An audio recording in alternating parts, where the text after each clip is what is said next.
ಪರಿಚಯ ನಮಗಾಗಲಿಲ್ವಲ್ಲ? ಖಂಡಿತ ನಿಮಗೆ ಯಾರಿಗೂ ಅವನ ಪರಿಚಯ ಇರಲಿಕ್ಕಿಲ್ಲ. ಇಲ್ಲ ಇಲ್ಲ. ಹಾಗಂತ ನನಗೂ ಅವನಿಗೂ ಬಹಳ ಕಾಲದ ಒಡನಾಟ, ಬಹಳ ಬಾಂಧವ್ಯ. ಹೌದೇ? ಹೀಗೆಲ್ಲ ಒಂದೇ ವಾಕ್ಯದಲ್ಲಿ ಹೇಳಿದ್ರೆ ಅವನ ಪೂರ್ಣ ಪರಿಚಯ ನಿಮ್ಮ ಪಾಲಿಗೆ ಸಿಗುವುದಕ್ಕೆ ಸಾಧ್ಯತೆ ಇಲ್ಲ. ನಿಜವಾಗಿ ಅವನ ಬಗ್ಗೆ ಹೇಳಬೇಕು ಅಂದ್ರೆ ನನಗೆ ಬಹಳ ಹೆಮ್ಮೆ ಅಂತ ಅನ್ನಿಸ್ತಾ ಇದೆ.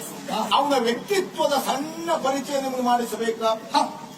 ಸ್ನೇಹಿತನಾಗಿ ಅವನ ಜೊತೆಯಲ್ಲಿರುವುದು ಅಂತ ಹೇಳಿದ್ರೆ ಅದು ಬಿಡಿಸಲಾರದ ಬಂಧನ.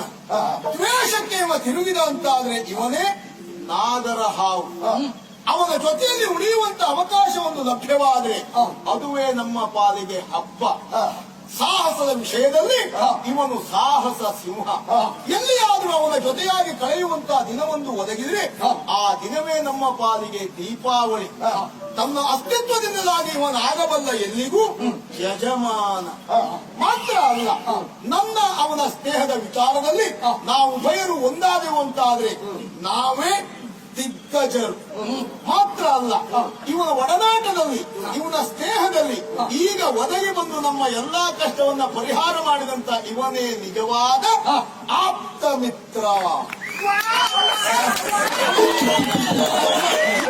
ಆಪ್ತ ಮಿತ್ರ. ಸಂತೋಷವಾಯ್ತಪ್ಪ ಶ್ರೀಕಾಂತ. ಈ ಪುಣ್ಯಾತ್ಮ ಸರಿಯಾದಂತ ಕಾಲಕ್ಕೆ ಬರದೇ ಹೋದ್ರೆ ಇಲ್ಲಿ ಏನೋ